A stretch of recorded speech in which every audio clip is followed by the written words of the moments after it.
Well, thank you, first of all, for the opportunity of being here again this evening. And thank you to the church, really. I mean, the church has been a great support to Lift, not just recently, but for many years. And thanks to Robert also, who's really been a great encouragement to the church and to the Lift, I suppose. I've only got a very small window to talk to tonight, so I'm not really going to talk to you about anything other than the opportunities that present themselves for next year. I'm going to have to put my glasses on. Just looked up there and saw the screen and realised I can't see it. So... I can see it now. Okay, so I'm just going to present really what's happening in next year, and then leave it with you. And if you feel at any stage that, I'd like to go on a project, well then speak to me today, and if I'm going, then speak to Robert, and I'm sure he'll put you in the right direction, or indeed any of the other team members, in fact, who are away this year. And I mean, I don't sell Lift or sell a project at all. I just simply present it, and God does the rest. So if God puts it in your heart to want to go on a project, well then go on the project. So I'm going to start off by saying what Lift stands for. It stands for Labour in Faith and Trust. And really that's what we're about. We're about sending workforces out over the world, and they go in faith and they go in trust. The Lord God whom we serve is able, and we believe that every single person that goes on a Lift team is able. And that's regardless of whether they are a tradesperson or non-tradesperson. If God has put it in their mind to want to go and serve in the project, well then who am I to stop somebody going on a project? And sometimes I look at teams and I think, wow, where's the skills in this team? What is this team actually going to do? And then they come back when they've done amazing things because God is in it and because God has chosen each member of it. This will be just a wee advertisement I'm going to have for our coffee shop. It's not actually open yet. We're still working away on it, and some of your guys are coming this week to help me work on it. But it will be open, all being well, in January. And every single penny that coffee shop will generate will go into the work of mission overseas. So whenever it's open, I'll give you a shout, and you can all come and get a great cup of coffee and a chat. And there's a wee prayer room and everything else going to be in it, so you'll be able to have a time of prayer if that's what you want to do. And hopefully it'll be open sometime in January. The cost of a project, I just want to set out to you what's actually covered because when I show you some of the projects, you're going to see some figures, and I just want to know what's included. And so obviously the flight and the transport and the food and the accommodation and the insurance, your PPE gear, that's all that sort of health and safety stuff that we give you. And then some clothes, the t-shirts the guys are wearing tonight, and there's fleeces and there's some work clothes as well. What's not included obviously is your spending money, so although tell you don't need much spending money on a Lift project because you don't get much time to go around the shops. I know that Israel might be a little bit different. Israel has a little bit more time to do a bit of sightseeing. And if you go the whole way to Israel, why would you not want to do a bit of sightseeing? Things like snacks and fizzy drinks, sometimes cleaning. If you're going to Africa, and it's really good just to employ a local person to do your cleaning for you. Not because the guys can't clean up, of course they can, It's just that it's good to employ somebody and give them a bit of money to do so. And then if we do any sightseeing, that's obviously additional money too. So I'm going to jump straight into the projects for 2019. And our first project out next year is to Argentina, working with the Gospel Mission in South America. The local director, Nigel Kissick, he's a director of the UK director, and he is local to Northern Ireland. And this is out to a campsite, working on a camp for kids. Last year the team went out, this year the team was out, and they put a swimming pool in, and this is the filtration system that they were putting in around the swimming pool. And we've also put up they call it a cabin. Now in my head a cabin's like a wooden thing, but it's nothing like a wooden thing. It's a concrete structure with proper walls and everything else to it. So it is a fairly big job, and Argentina is a great place to be. They build differently to how we build. So even those that are tradesmen, your trade may not be that useful really when it comes to it, because you have to learn the way in which they do things. So it's going out anyway the 4th to the 18th of May. It's about £1,300. South America, all the South American projects are pretty expensive, I have to say. So looking for a couple of joiners, electricians, plumbers, tilers, welder, sheet metal worker, and handy enthusiast. Now let me explain to you what a handy enthusiast is, okay? Because they're just somebody who is handy and enthusiastic, really. That's it. And if you go on one project and then you go back again to another project, well, then we sort of give you a promotion. We call you a skilled handy enthusiast. So there's always opportunities there. And really that's all it is. I mean, we believe every tradesman needs somebody to work along with them. If you're working along with an electrician, there's somebody to pull the wires through the conduit, or somebody to track the wall, or if you've got a joiner, there's somebody to hold the timber for him, or whatever it is. And that's what a handy enthusiast does. Columbia then working for Children's Vision International. It's in Bogota. It's an orphanage there. And they're building, you can see it just in the photograph on the right-hand side, they've bought this site. This photograph was taken a couple of months back. It's an infill. They've bought this site just to put a new building, and mostly all funded from America. And we're hoping to actually go out and do most of the wiring there. A wee bit of plumbing work, but most of the wiring to this building. So it's out on the 10th to the 24th of May. Approximate cost again about £1,350. Looking for about 8 people. Looking for joiners, electricians, plumbers, and handy enthusiasts. Then Serbia is to a wee church called Coven Baptist Church. It only has about 16 believers. And in Coven is a wee small town of about 30,000 people. And it's the only Christian church in Coven. And the guy sitting at the very front there is the pastor, although he has dementia now and no longer preaches. But they're without a pastor, and they've got 16 believers. They started this wee church up in about 1965, and they wanted to put a new church in the place of their old church, and the government wouldn't let them. Now, the government says it's open to Christianity, but in truth, it's not really open to Christianity. And they tried everything in their power to stop them from opening this church. But eventually they got planning permission, and we were there 3 years ago. We started the building, and we were back again this year, and we put up suspended ceilings and things in the building, and it's beginning to take shape. There's a wee apartment in the top. I think I've got a photograph of this, actually. No, I haven't. There's an apartment at the very top, where the pastor will live. So they're obviously praying to get a pastor. And then there's classrooms on the second floor, and then the main sanctuary on the ground floor. And if you see what they're worshiping in now, I guarantee you that my garden shed is better than what they're worshiping in now.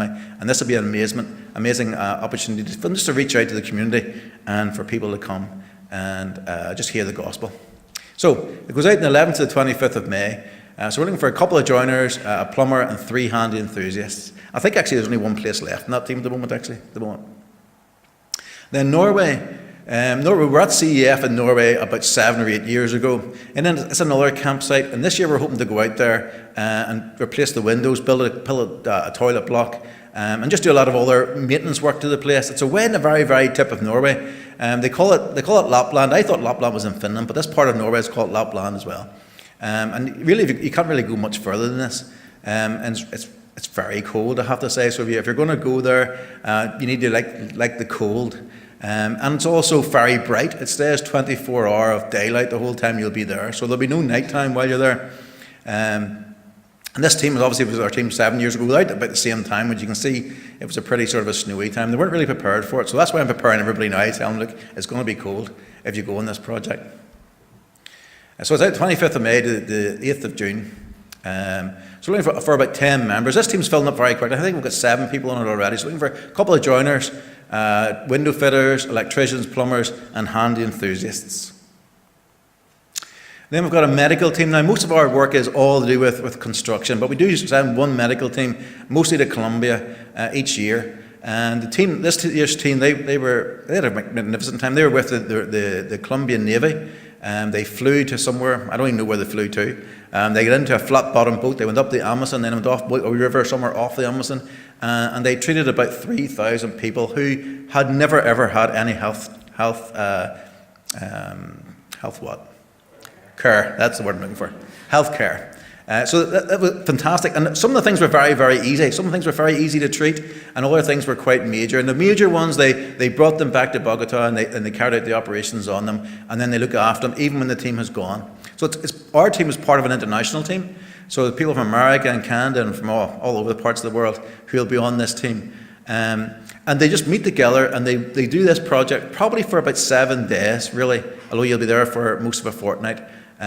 So really we're looking for health professionals, okay? So we're really looking for any health professionals at all. It's the 19th to the 27th of June, £1,350. So looking for doctors and nurses and dentists and physiotherapists and opticians, and really any sort of health professional at all. Okay, there are no handy enthusiasts in this team.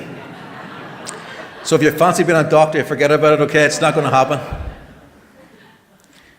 Then out to Kenya, and Kenya is actually a girl from Sandy Row out there, and she's out there on her own, and she's working away, and she's built an orphanage, and she's also now built a school, and she's built a church, and she's built a Bible college, and she's been there for about 20 years, and she's just beavering away on her own. I have to say, this part of Africa is a pretty dark piece of Africa. It's a place called Teso, the wee village close to where this orphanage is. There have been known to have child sacrifices in it, so it is a dark, dark part of Africa. There has been a few incidents around the actual mission itself. I'm telling you all these things because if you volunteer to go on this project, you would need to be pretty sure of your faith. Because there's witch doctors there, and they'll be really working against what you're doing while you're there. And our teams have felt that in the past. Now, we've never had any bother, I have to say. But what I'm just saying to you is if you feel that God's calling you to do this, then you need to be pretty mature in your faith before going on a project to this particular part of Kenya. So it's out on the 3rd to the 17th of August. Looking for 2 joiners, electrician, 2 general builders, and 3 handy enthusiasts. So if you fancy Kenya, now most of Kenya is lovely, I have to say. It was a British colony and most of it's great, but just this little part of Kenya is a little bit darker than the rest. Out to Zambia. So Zambia is a girl from Ulster Temple out there. She's been there, she's married a local man, she's been there for about 21 years. And they have a vision of building 100 churches in 10 years. And this is one of the churches that the team built this year. So this was put up, this wee building here was built in a fortnight. Now, it's obviously not anything as grand as what we have here this evening, but it's more than ample. Before this, there would be no church. This was just a plain field. The guys went out into the bush, they cut down the logs, they brought them back, they trimmed them all down, they dug holes, they planted them in the ground, put concrete around them, and built a wee wall around the outside, built roof trusses, and put a tin roof on it. And before they left, they had a surface inside. And that's the local pastor who's preaching on it there, and that's the pulpit, just planted it into the ground at the front of the church. So that really is church planting. And this is church number 10. So there's another 90 churches to be built. So we've got plenty of time in the future to go out there and build more churches. And it's also an orphanage. The main work of Oasis is an orphanage. It's got a school and it's got a little bit of a church as well inside its compound. So in this particular project, it's Oasis Village Trust, out the 21st of September to the 5th of October, cost of £1,250. We're looking for joiners and electricians, plumbers, and a cook and 5 handy enthusiasts. Now, let me explain to you what a cook is, okay? A cook is not a chef, okay? But all we're looking for, I always refer to this as like somebody who does mummy cooking, okay? Somebody who can boil potatoes, boil vegetables, and cook some meat, and keep the team from becoming sick, really. And that's all we're really looking for. If you can make a pavlova, that's fantastic, but the main bit is the dinner. So that's all we're looking for, is somebody who feels confident enough to go and cook for a team. Out to Armenia then. Armenia is Frank and Adele Rayburn. They're actually here at the moment. Their daughter Joy is quite ill and they had to come back home. Joy is making slow progress, and we're hoping that they're going to be back out again by the time the team get there. They just felt called to go out and to serve the people of Armenia. So they're out there, they're doing a bit of work with CEF, but really he's running a Bible college course. And a lot of the people who come to the Bible college course are Iranians. So they come and he teaches them to be pastors, and then they go back in and work in the underground churches in Iran. So that's what mostly the work has been done in Armenia. So the work has been a bit of work to his house to make it more suitable for the students to come and stay in. So it's out on the 20th of September to the 12th of October. Costs about £900, and they're looking for joiners, electricians, plumbers, and handy enthusiasts. In Israel, I'm not going to talk about it all, okay, because these guys are going to tell you all about Israel. All I want to say about the pictures I've got up there is that the top left-hand picture, that's what a management meeting looks like in Israel. And the picture below it, that's what evangelism looks like in Israel. Okay, that's what I'm saying with those. The rest of it, I'm going to leave up to these guys. But next year's project goes out on the 5th to the 19th of October. We're looking for about 10 people. We're looking for plasterers, plumbers, joiners, and handy enthusiasts. Then Senegal is working bona fide Christian school. It's a school for missionary children. And really what happens is that the missionaries come there, they leave their children there, and they go out to the surrounding countries around to do their work, and then they come back and pick their children up period, just whatever, holiday periods or whatever. But this year the Vasses will go out and put in a kitchen into one of the accommodation blocks. And it's not like a kitchen you would pick up from IKEA or B&Q or something like that. This kitchen is made of concrete. So that everything's poured in concrete, and the worktops are poured in concrete, and the sinks are poured in concrete. Everything's just concrete. So it's more to do with, I suppose, a bit of formwork and shuttering, and then some concrete pouring. So that's what we're hoping to be doing. We've been out there several times. It is a lovely school, and a lovely community in the school. So Bonafide Christian School, 19th of October to the 2nd of November. Cost about £1,250. Looking for 6 people, looking for 2 joiners, 2 general builders, and 2 handy enthusiasts. Uganda, out working with Wakisa. Wakisa is another Northern Ireland mission organisation. If you know where Sam Jaman is in Hollywood Arches, well, just facing Sam Jaman is Wakisa's shop. And Wakisa means mercy. And these people look after girls who get pregnant out of wedlock. Now, they may get pregnant just through an ordinary relationship. They may get pregnant through rape or through incest or whatever. Some of them are very, very young. Someone could be as young as 13 or 14 years of age. And they bring them to Wakisa. They look after them. They let them have their children in the local hospital. They bring them back and they teach them how to be a mother. And then they also give them a trade. So they teach them to be hairdressers or tailors or candle makers or something like that before trying to put them back out into the community again. Now, obviously, girls at 13 aren't ready to go out into the community until they're much older. So some of these girls might be staying there for 7 or 8 years while they become women and able to go out and fend for themselves in the community. Sometimes they have to go and forcibly remove girls from a village, not because the girl doesn't want to, but maybe because the local witch doctor doesn't want them to, or their family doesn't want them to, or maybe simply because the girl is maybe handicapped or disabled in some way, and they have to do it for their own safety of the girl. So they go and they rescue the girl and bring them back. So it's a very worthwhile project. And we have been out there really since Lift started. We've been there and we've built most of this compound over the years, and now we're continuing to do some maintenance work to it. And maybe we might even get around to building a couple of wee shop units nearby it as well. So it's out the 19th of October to the 2nd of November. It costs about £1,200 for 8 people, for joiners, bricklayers, electricians and handy enthusiasts. South Africa, working for SIM, serving a mission. It's really a mission house is what we're going to be working in. The missionaries come there, they learn all about the culture of where they're going to be going to serve. They stay for about 6 months in Cape Town before heading out into the bush. And that's what we're just working at refurbishing these houses. They have about 4 houses, and I think we're probably on our 4th house. So next year, if you ever want to go to South Africa, next year is probably our last year to do this project, because I think we'll probably have all of the houses refurbished at the end of next year. So the team going out really just to do maintenance work. We'll put new kitchens in, we'll do a bit of tiling, we'll put new bathrooms in, and just get them up to scratch really. So the team goes out on the 2nd to the 16th of November. Cost of about £1,100. It's looking for joiners, electricians, plumbers, painters and handy enthusiasts. Niger is Gami Hospital, again working with SIM. It is the only A&E hospital for hundreds of miles around, so therefore it's a busy hospital. Niger is all Muslim, it's all about Islam, and therefore this is a Christian hospital, and as the people come in and they queue up to get treated, they hear the gospel. And missionaries are there, and they go around the queues and they just talk to people and share the gospel with those standing in the queue. And they have all sorts of illnesses that come into this. And it's all, as much as possible, it's free. People who can pay will pay, but generally speaking, nobody's turned away from it.